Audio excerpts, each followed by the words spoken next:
भारतीय जनता युवा मोर्चाने चांद्यापासून तर बांद्यापर्यंत संपूर्ण महाराष्ट्राच्या 97,646 बूथवर मतदान केंद्रावर 18 ते 25 वयोगटाचे 25 लाख युवांना संकल्प यात्रा काढून 25 लाख युवा भारतीय जनता पक्षाशी जोडण्याचं अभियान हे सुरू केलं आहे। 25 डिसेंबर अटलजीचा जन्मदिवस आहे। आमचा प्रयत्न आहे की 25 डिसेंबर पर्यंत राज्यामध्ये विक्रांत पाटील यांनी घेतलेला संकल्प पूर्ण होईल। मुंबई शहरामध्ये 5 लाख युवकांचा नोंदणीचा संकल्प सुद्धा पूर्ण होईल। महाराष्ट्रातल्या महाविकास आघाडी सरकारच्या अनाचारी, दुराचारी, भ्रष्टाचारी आणि नाकर्त्या सरकारमुळे महाराष्ट्रातलं ओबीसी आरक्षण गेलं, मराठा आरक्षण गेलं, संपूर्ण महाराष्ट्रातल्या संपूर्ण योजना बंद पडत आहे। वैज्ञानिक विकास मंडळे बंद झाली, शेतकऱ्याचे वीज कनेक्शन कापणं सुरू झालं, आज जिल्हा परिषदच्या शाळेचे कनेक्शन कापले। हे सरकार मोगलासारखं वागत आहे। युवकांचे तर प्रश्न प्रचंड वसून उभे आहेत। आत्ताच विक्रांतनी सांगितलं की आरोग्य विभागाची परीक्षा डिक्लेअर केली आणि 12 तास पूर्वी परीक्षा रद्द केली। एमपीएससीचे हेच झालं आणि त्यामुळं संपूर्ण विदर्भ, मराठवाडा, उत्तर महाराष्ट्र, पश्चिम महाराष्ट्र, कोकण, मुंबई पेटून उठलेला आहे। मुख्यमंत्री बांद्र्यापुरते आणि बाकी मंत्री आपल्या गावापुरते, जिल्ह्यातही काही राहिलं नाहीये आणि कुणाचा पायपस कुणात नाही। तीनही पक्ष आपापला पक्ष घेऊन आपापला अजेंडा घेऊन सरकार चालवत आहे। ऊर्जा मंत्र्यांनी घोषणा केली 100 युनिट वीज माफ करू। महाराष्ट्रातली 1.5 कोटी परिवार वाट बघत होते। ऊर्जा मंत्र्यांनी केलेली घोषणा खरी होईल। ऊर्जा मंत्र्याच्या फाईलवर उपमुख्यमंत्री, मुख्यमंत्री सही करायला तयार नाही। शेवटी ऊर्जा मंत्र्यांनी सांगितले माझं काम नाही, हे सरकारचं काम आहे। मग घोषणा कशाला केली? सरकारमध्ये इथले ऊर्जा मंत्री का पाकिस्तान सरकारचे आहेत का? काहीच समन्वय नाहीये। कोणी घोषणा करतं, कोणी उठबूस काही करतं। महाराष्ट्राचे मुख्यमंत्री जेव्हा देवेंद्र फडणवीस होते तेव्हा 18 तास सरकार चालायचं। आता महाराष्ट्राचे मुख्यमंत्री मंत्रालयात येत नाही, कसं चालणार आहे सरकार? आणि त्यामुळं केवळ ढकलाढकली सुरू आहे, टाइमपास करणं चालू आहे आणि महाराष्ट्राच्या 12 कोटी जनतेचं सर्वांचंच नुकसान झालं आहे। शेतकऱ्याचं, शेतमजुराचं, आदिवासी भागाचं, रस्त्यांचं, पाण्याचं, मराठवाड्याची वॉटर गेट योजना बंद पाडली आहे। पुण्यामधल्या अनेक योजना बंद पडत चालल्या आहेत। केवळ महाराष्ट्रात देशात काम दिसतं आहे केंद्र सरकारचं, रस्त्याचं काम दिसतं आहे नितीन गडकरी साहेबांचं, पण देवेंद्र फडणवीस सरकारने सुरू केलेली मुख्यमंत्री ग्रामसडक योजना मात्र बंद आहे। नितीन गडकरी साहेबांना 15 निवेदन दिले, हे करा, ते करा, ते करा, ते करा, पण महाराष्ट्राच्या मुख्यमंत्र्याची मुख्यमंत्री ग्रामसडक योजना गेली कुठं?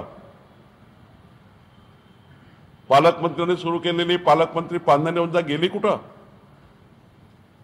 आणि त्यामुळं मला वाटतं की हे जे विक्रांत पाटील यांनी युवा वॉरियर्स अभियान सुरू केलं, मला नंदुरबारच्या आदिवासी भागातनं फोन आला की आपल्या सरकारच्या काळात 45 लाख शेतकऱ्यांना आपण वीज दिली, कधी आपला लाईनमन आमच्या शेतामध्ये वीज कापण्याकरता आला नाही, 5 वर्ष कधी कोणी त्रास दिला नाही, पण उद्धव ठाकरे सरकारनं आमची वीज कापली, आमच्या मुलाला युवा वॉरियर करा असं म्हणतोय शेतकरी। आम्हाला सरकारचा बदला घ्यायचा आहे.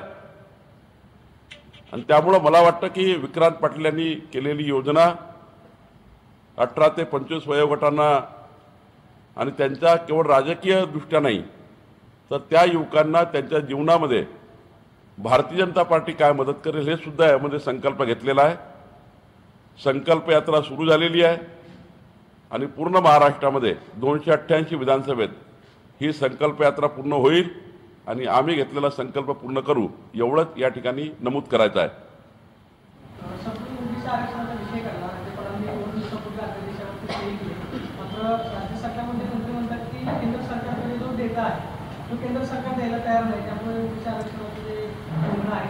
हे खोटं बोलतात. खोटं बोला पण रेटून बोला. 4 मार्च 2021 सुप्रीम कोर्टाने क्लिअर आदेश दिला. क्लिअर, काही किंतु परंतु नसलेला. ट्रिपल टेस्ट करा, ओबीसी आयोग नेमा, इम्पेरिकल डेटा राज्यांनी तयार करा, केंद्राने नाही, आणि तातडीनं ओबीसीना आरक्षण द्या. 3 महिन्यात आरक्षण देता आलं असतं 4 मार्च पासून. पण या सरकारने केवळ टाइमपास केला. आणि आत्ता सुप्रीम कोर्टाचा क्लिअर आदेश असताना अध्यादेश काढला. अध्यादेश केव्हा काढला? निवडणुकीची अधिसूचना जाहीर झाल्यावर. यांच्या मनात ओबीसी आरक्षण द्यायचं नाही आहे. राहिला प्रश्न केंद्राचा सेन्सस डेटा आहे, तो जनगणनेचा डेटा आहे. आणि आधीच मनमोहन सिंग सरकारने कळवला आहे राज्य सरकारला की राज्याच्या केंद्राच्या तेव्हा जो जातनिहाय डेटा तयार केला होता सेन्सस डेटा, त्या डेटामध्ये 69 लाख चुका आहे. तो डेटा वापरू नका, हे ऑलरेडी राज्याला कळवलेलं आहे केंद्राने. आणि तो सेन्सस डेटा आहे. सुप्रीम कोर्टाने इम्पेरिकल डेटा म्हटला आहे. इम्पेरिकल डेटा राज्यांनी करायचा आहे. आणि त्यामुळे अजित पवार साहेबांनी खोटी माहिती आणि या ओबीसी आरक्षणाचा फुटबॉल या सरकारने केला. यांच्या मनात ओबीसी आरक्षण द्यायचं नाही आहे. यांच्या मनात पैसेवाले आणि सुभेदार लढवून ओबीसीच्या गरीब माणसावर अन्याय करायचा आहे. कारण ओबीसीचा गरीब माणूस हा पैसेवाला नाही आहे. या सरकारमधला पैशाचा भ्रष्टाचार करून या निवडणुकीमध्ये सरकारचा वापर करून ओबीसी जागेवर मालदार लोक आणून या ठिकाणी या व्यवस्थेवर कब्जा करायचा विचार या सरकारचा आहे.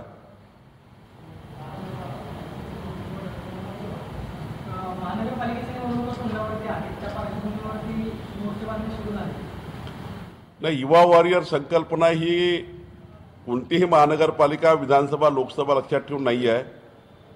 या राज्यातले 25 लाख युवा यांना माननीय पंतप्रधान मोदीजी यांचा प्रेम करणारा योद्धा, वॉरियरमध्ये योद्धा, आणि माननीय मोदीजींनी देश रक्षणाकरता केलेलं काम, देशप्रेमाकरता केलेलं काम, त्यामुळे त्या योद्धा जुळतो आहे. आम्ही राज्याच्या वगैरे विषयावर योद्ध्याला जोडत नाही आहे. हा युवा योद्धा माननीय मोदीजींच्या नेतृत्वावर प्रभावित होऊन युवा वॉरियर्स होतो आहे. त्याला जर विचारलं की हा देश कोण वाचवेल, हा देशाचं रक्षण कोण करेल, तो सांगतो राहुल गांधी करणार नाही, मोदीजी करणार आहे. आणि त्यामुळे तो आता युवा वॉरियर होतो आहे. संजय राऊत पुण्यामध्ये होते, ते असं वक्तव्य केले, मुख्यमंत्री दिल्लीमध्ये गेले, अमित शहाची भेट घेतली, अजितदादा मुख्यमंत्र्यांचा ऐका, मुख्यमंत्री दिल्लीला गेलेले आहेत. अप्रत्यक्षपणे संजय राऊतांना नंतर काय सांगितलं? ते संजय राऊतांनाच विचारा ना, ते पुण्यात आहेत, त्यांना विचारा. त्यांनाच विचारा, ते विद्वान आहेत, माझ्यापेक्षा विद्वान आहेत संजय राऊत साहेब, त्यांनाच विचारा, ते पुण्यात आहेत. आमची क्लिअर भूमिका आहे. आम्ही ठरवलं आहे 51% लाईन लढायची आणि महाविकास आघाडीचा ऑटो पंक्चर करायचा. तुम्ही एकीकडे आता ही भूमिका मांडताय की इम्पेरिकल डेटाचा काही संबंध नाही किंवा केंद्र सुप्रीम कोर्टाने जसे आदेश दिले, दुसरीकडे देवेंद्र फडणवीस राज्य सरकारच्या बैठकांना जातात, आम्ही सगळे एकत्र आहोत असं दाखवतात, आणि दुसरीकडे महाविकास आघाडीवर टीका करतात. असं आहे की देवेंद्र फडणवीस सरकारने, मी मंत्री असताना मी सुप्रीम कोर्ट, हायकोर्ट पूर्ण केस मी सांभाळली आहे. आम्ही ओबीसी आरक्षण वाचवलं सुप्रीम कोर्ट आणि हायकोर्टमध्ये. देवेंद्र फडणवीस सरकारने 31 जुलै 2019 क्लिअर अध्यादेश काढून, वटहुकूम काढून ओबीसी आरक्षण वाचवलं. सुप्रीम कोर्टाला आम्ही कन्वे केलं, सुप्रीम कोर्टाने मान्यता दिली आणि निवडणुका झाल्या. सर्वपक्षीय बैठक जेव्हा मुख्यमंत्री बोलवतात तेव्हा सर्वपक्षीय बैठकीमध्ये जाऊन भूमिका मांडणे हे देवेंद्र फडणवीस साहेबांची जबाबदारी आहे, माझी जबाबदारी आहे. पण सरकारला जेव्हा समजून सांगितलं की असं नाही असं करावं लागेल, असं नाही असं करावं लागेल, सरकारने मान्य केलं.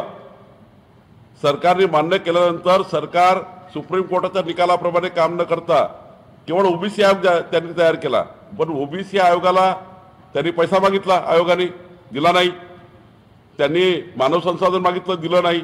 इम्पेरिकल डेटा तयार करण्याकरता सुप्रीम कोर्टाच्या आदेशानुसार कारवाई सुरू केली आयोगाने, यांनी दिलं नाही. यांनी अध्यादेश काढला. मग आत्ता अध्यादेश काढायचा होता तर देवेंद्र फडणवीस सरकारचा अध्यादेश का लॅप्स केला? तो अध्यादेशाला मुदतवाढ का दिली नाही तुम्ही? तो अध्यादेश तर क्लिअर होता. तो अध्यादेश लॅप्स करून टाकला सरकार आल्यावर. हा अध्यादेश काढला आणि अध्यादेश काढल्यावर केव्हा काढला? निवडणुका लागल्यावर. मग आत्ता या सरकारचा स्टेक आहे. या सरकारला माझं आव्हान आहे, तुमच्या धमक असेल तुम्ही आजच स्वात गेलं पाहिजे आणि सुप्रीम कोर्टात हा अध्यादेश दाखवा आणि ह्या लागलेल्या निवडणुका थांबवा. हा माझा सवाल आहे सरकारला आहे. हे मुद्दे देवेंद्र फडणवीस महाविकास आघाडीच्या काही सर्वपक्षीय बैठक बोलली तर मांडताना 5 जुलैच्या अधिवेशनामध्ये तुम्ही देवेंद्र फडणवीसांचं भाषण आहे का? 8 मिनिटाचं भाषण आहे. तेव्हाही देवेंद्र फडणवीसांनी तेच मांडलं. 8 जुलै 2021ला, 4 जुलैला निकाल, 4 मार्चला निकाल आला, 5 जुलैला मांडलाय. आणि त्यानंतर देवेंद्र फडणवीसांनी वारंवार बैठकीत हेच मांडलं, अधिवक्त्यांनी मान्य केलं. होय, आता आपल्याला 4 मार्च 2021च्या सुप्रीम कोर्टाच्या निकालाप्रमाणे जावं लागेल, त्यानुसारच ओबीसी आरक्षण द्यावं लागेल. आणि सोपा आहे, माझा दावा आहे, 3 महिने जावं लागत नाही. अजूनही आजपासून काम चालू केलं तर या सरकारला वटहुकूम काळाची गरज नाही. डिसेंबरच्या आतमध्ये ओबीसी आरक्षण होऊ शकतं, इम्पेरिकल डेटा तयार होऊ शकतं. 5 एजन्सी लावायचा प्रश्न आहे. मराठा आरक्षणाच्या वेळी माननीय देवेंद्र फडणवीस सरकारने 5 एजन्सी लावल्या, डेटा तयार केला मराठा समाजाचा आणि आरक्षण दिलं. तो डेटा चॅलेंज झाला नाही, तो डेटा क्लिअर आहे. तसाच डेटा यांना तयार करू शकता येतं, यांना करता येतं. पण यांना ओबीसी आरक्षण द्यायचं नाही म्हणून डेटा करत नाही, संस्था लावत नाही, ओबीसी आयोगाला पैसा देत नाही, मानव संसाधन देत नाही आणि त्यामुळे ओबीसी आरक्षण थांबलाय. छगन भुजबळ आणि विजय वडेट्टीवार ओबीसी आरक्षण संदर्भात भूमिका घेत आहेत, त्याची तुम्ही सहमत आहात? आणि वडेट्टीवार असे म्हटले होते की एक वेळ पडली तुम्ही मंत्रिपदाचा राजीनामा आणि मात्र ओबीसी आरक्षण जाऊ देणार. माननीय छगन भुजबळ साहेब, वडेट्टीवार साहेब फेस सेव्हिंग करतायत. या दोघांच्या हाती काही नाही.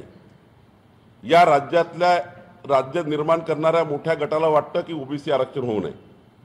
आणि राहिला प्रश्न या सरकारच्या मंत्र्याचा, या सरकारच्या मंत्र्यांनी 3 गोष्टी जाहीर केल्या.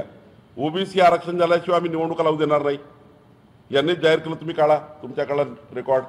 यांनी म्हटलं ओबीसी आरक्षण दिल्याशिवाय आम्ही सरकार आमचं कटिबद्ध आहे, आम्ही राजीनामे देऊ. आम्हाला राजीनामे वगैरे मागायचे नाही आहे. वडेट्टीवार वगैरे फार छोट्या पदावर आहे त्यांच्या दृष्टीने.